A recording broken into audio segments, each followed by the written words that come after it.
Après El Obalir, on a fait Batinière pour tout simplement voir les conditions effectivement dans lesquelles vivent ces insulaires et dire que c'est très difficile.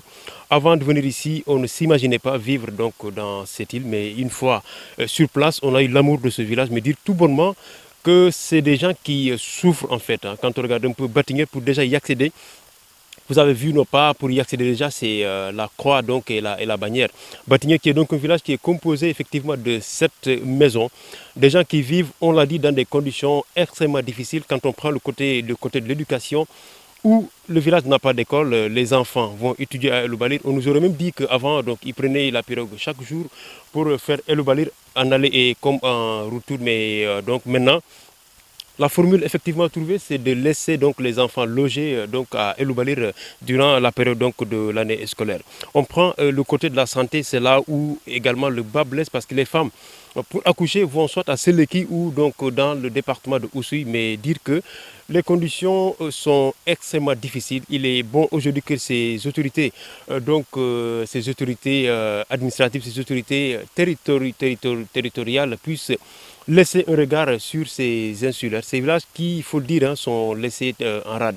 Il faut également saluer donc la vision du maire de Oukout qui est donc Insa Himban qui à chaque fois, malgré les maigres moyens que la mairie a, mais au moins il vient tout le temps voir un peu les conditions effectivement dans lesquelles vivent donc ces villages que sont donc il faut dire Batinière et un peu donc El Oubalir. Hein. Il faut dire que depuis hier on est là, on a profité pour voir un peu, faire un peu le tour n'est-ce pas du village, voir les conditions effectivement difficiles il faut dire dans lesquelles vivent cette localité. Également, le côté de la santé, on l'a dit également, donc c'est des gens qui ont besoin d'un soutien un peu des autres contrées, ou bien un soutien donc de la part de l'État du Sénégal, qui doit laisser un regard dans ces villages-là.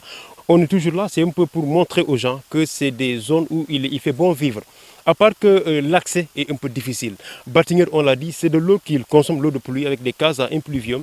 Mais de l'eau qu'ils consomment, mais à un moment de l'année, il faut dire que l'eau là devient rougeâtre ou bien donc jaunâtre et donc il devient difficile à la consommation.